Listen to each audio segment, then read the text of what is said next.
When you're an early access title, you have to come out swinging. You have to bring your strongest material out when you drop, even if it's not quite finished at the time.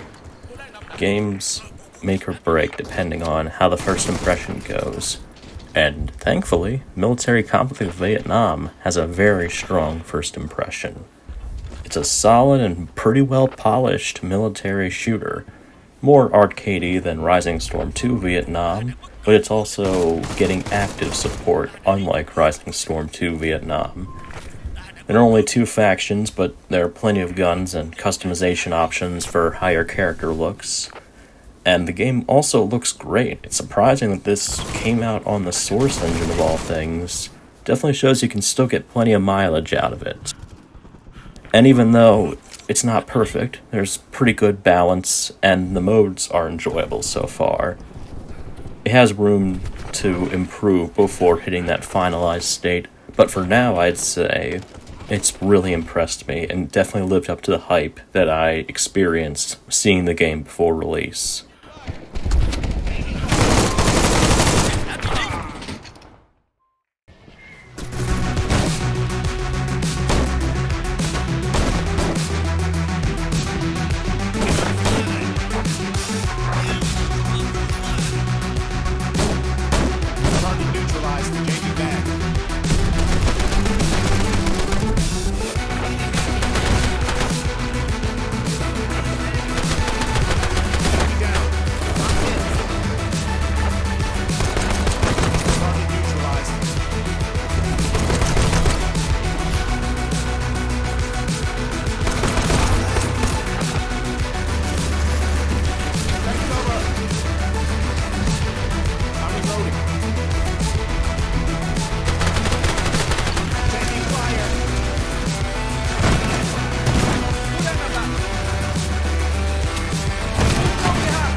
Military Conflict of Vietnam is a first-person shooter set in the heart of the Vietnam War.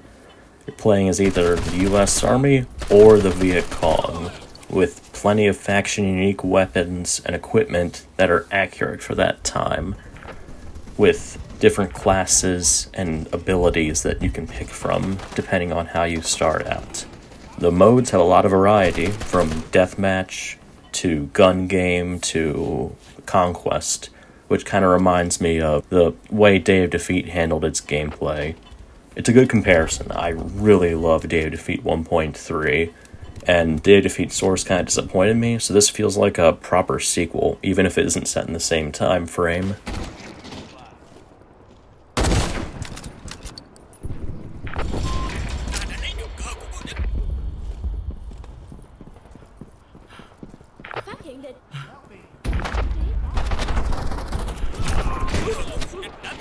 The factions really stand out, and you definitely feel like you're on opposing sides of a fight. There won't be instances where you're fighting against an army that looks very similar to yours. They stand out. The Viet Cong do have regular uniforms and such, but they still have that distinctly irregular look to them. They aren't quite as polished and well-equipped as the US military. That said, both sides do have good, effective weapons to choose from, some of which would be a little outdated for the time, but still work well and provide some nice balance and alternatives. Your usual assortment of M16s and AKs, along with some variations of them, come with some lesser-seen guns, like the M76 submachine gun, the Sten gun, the M39 pistol, the Nagant revolver, a unique choice. There are a few revolvers in the game, and they have some surprisingly fun alternate fire modes. Bolt-action rifles, semi-auto rifles, battle rifles, a fair share of LMGs, only a couple of shotguns, but they still really stand out, so I gotta give props for making them useful beyond, like, a 5-foot range. Airstrike, motherfuckers. Yeah. Target neutralized. That airstrikes do work, man. The guns, they feel pretty good overall. They aren't always the most accurate, but you can usually expect to hit your targets when you're aiming, and especially if you're crouching or prone while firing. Machine guns tend to be a little less accurate unless you've deployed them, and sniper rifles need some degree of stability when being fired if you want to hit accurately. Some benefit more from hip firing than others, primarily the submachine guns and the shotguns. The pistols are pretty cool, but I found them to be kind of underpowered, at least in comparison to Rising Storm 2. That kind of felt odd, like I was never confident pulling out a pistol that I would be able to win a firefight. It always felt like I was moments away from going down, unless using a revolver.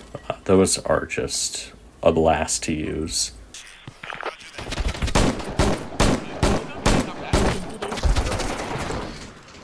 Something I really like is that weapons have different settings depending on which one you pick. Your usual assault rifles can be set between semi-auto and full auto. Revolvers can be set between double action, where you hold down the trigger longer to fire, single action, where you fire quicker but you also have to cock the hammer after each shot, and fanning, where it's like an Old West cowboy movie, and you're inaccurately but rapidly spamming the weapon by hitting the hammer each time you fire it. And there are other options as well. You can mount bayonets on a lot of weapons. Some guns let you mount rifle grenades as well that you can fire. You can pick different throwable grenades, including Molotovs or gas grenades in addition to the usual stuff. Some classes have unique equipment like the engineers, landmines, or flamethrowers. The radio man can call in air strikes, which are either napalm strikes for the US side or artillery strikes for the Viet Cong side, and each class has a different appearance. Like there's an Arvin soldier for the engineer, I believe, in the US Army. And for the Viet Cong, there are at least a couple of female soldiers that appear. I believe one's the medic. All these just give the classes different variety, in addition to the different cosmetics and camouflages they have. Like the Viet Cong have their own civilian camouflage where you can set the RGB value. It doesn't always blend in the best with the environment, but it's neat and it lets you give your class a little more personality.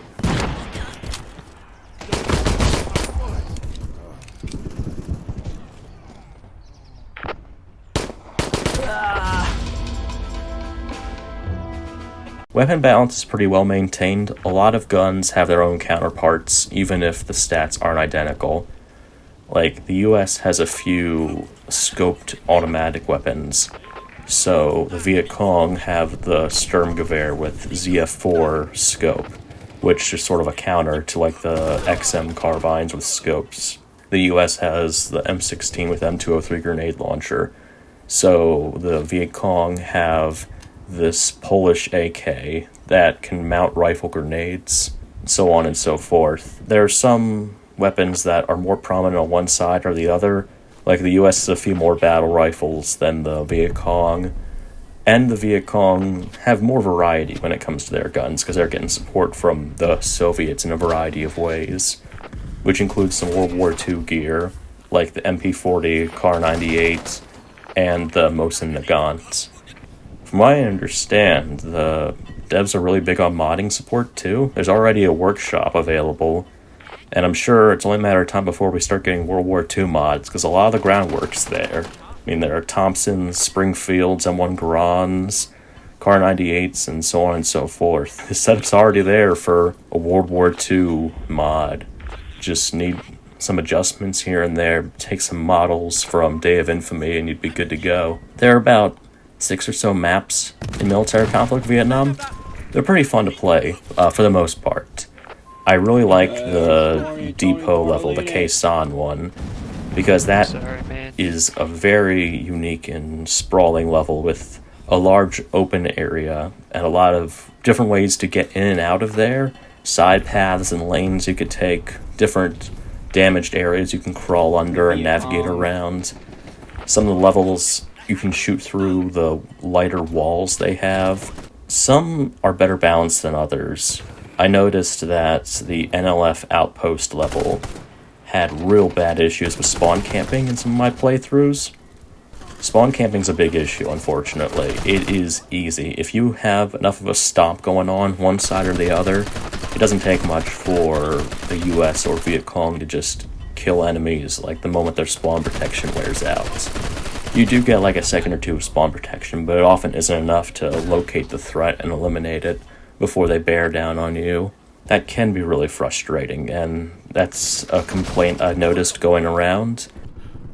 Developers said they would take care of it, they were working on it, so that's a good sign at least. The bots are pretty competent too, they navigate the maps well, and they provide some good ways of playing the game when there are no players on, or if you're just playing at a very strange time when people wouldn't be on anyway. I really like how there are a variety of modes as well. I'm not a huge fan of gun game, but it's nice that that's an option. I've enjoyed the deathmatch mode because you can choose which faction you're on, even though it's a free-for-all, and that'll affect what your spawn loadout is. So you can go into it with like the assault class and carry the M16 M203. Or if that's just not working out for you, you can switch to engineer, bring the flamethrower, and grab a shotgun, and use that to defend yourself. There are different solutions to the problems the game presents, and it rewards you for going out of your way to resolve them.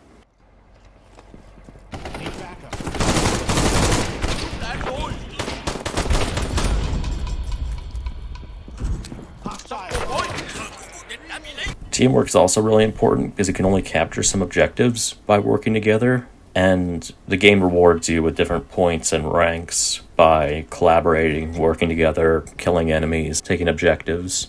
The medic can throw down health packs for players, the gunner can throw down ammunition packs, the radio man's good for providing support and area denial by burning areas or bombarding it with artillery, and the engineer is just good for pure destruction or blocking off areas and keeping enemies on their toes.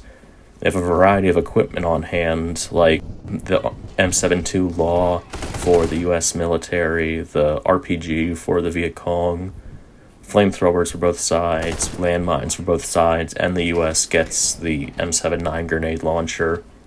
I really like the explosives in the game. They're actually pretty well balanced. They don't have a ton of ammo. None of the guns really have a ton of ammo, but especially the explosives.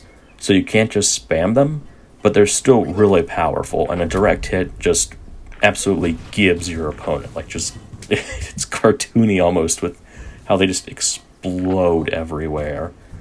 And it kind of adds to the arcadey charm of the game. It's not quite as slow-paced and serious as Rising Storm 2. It's not trying to, though. It's a different kind of game. It's smaller in scope, I'd say. The maps are faster paced. Some of them kind of remind me of Call of Duty maps with like the way the lanes are set up. Not necessarily a bad comparison, though. The skirmishes are smaller. There are no vehicles. This is all about infantry combat.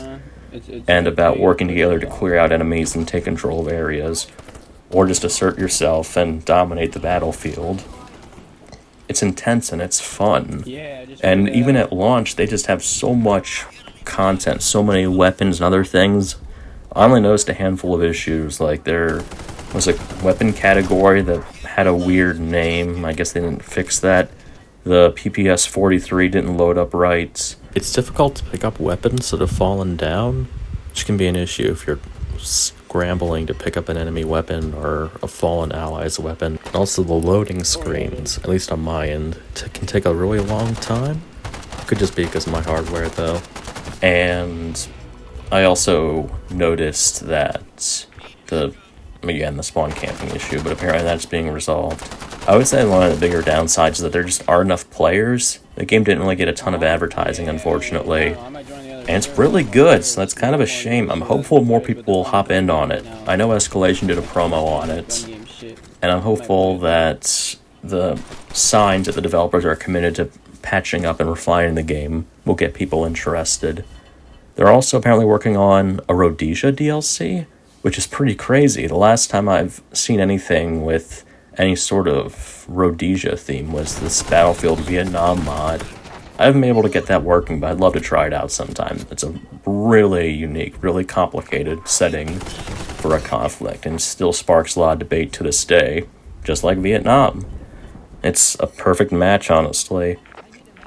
And there are also plans to do a Viet Minh update to add some more guns to the game, as well as talks of a zombie mode, which could be fun. Co-op's always nice. I certainly am not opposed to PvE sort of content within the game. We have captured the enemy flag. Way to go, team. So, $20 might be a bit of an asking price, but I would say it's well worth it. I've had a blast with military conflict in Vietnam. It's got a lot of heart to it. It really presented itself well. It really scratched that itch I've been looking for a good Vietnam game.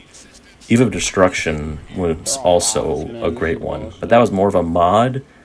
This is a fully supported, actual, independent title, and it looks like there's going to be a promising future for it, as long as it can keep up a decent player base. The people who are playing it seem to keep coming back, so hopefully that continues and more people come.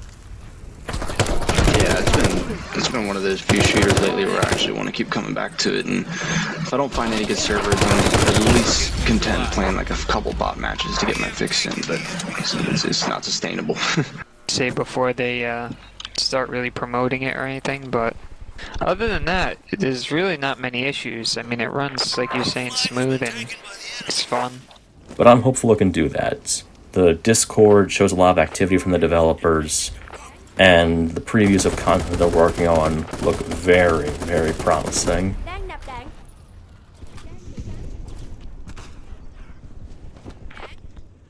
So I hope to see you guys in the servers for Military Conflict Vietnam. You'll probably kick the crap out of me, but still have fun in the process. It's not one of those games where you feel pissed off if you're winning or losing. It's not like you're competing for skins or anything of that sort. You're just having fun. That's what I like about it most of all. It's just a fun game through and through. So harkens back to classic military shooters like Day of Defeat or Counter-Strike Source, or even the early Call of Duty titles. I'd definitely say it's worth the asking price. So, thanks to the devs for showing their commitment and getting this game out. So far, it's been very satisfying to play, and I'm looking forward to what the future holds for it. The player base has also been really cool. Haven't really noticed any toxicity issues, and the community is pretty well knit so far. Thanks for watching. Hope to see you on the battlefield. I jumped up on that crate where that little vantage point is. I saw a little barrel sticking out from the tower. I was like, there he is. Did you wallbang me, or you just... No, it was like a headshot. Oh, okay.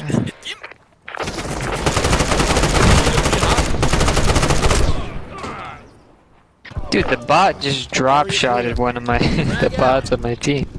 Dude, I thought one of the bots was you earlier, because he was like jumping around looking like he was trying to get to like a sniping spot, and then I killed him and it said like Edward Harris, and I was like, what the fuck? Yeah, dude, some of them are actually surprisingly, you know, they act different. Plot twist of the devs.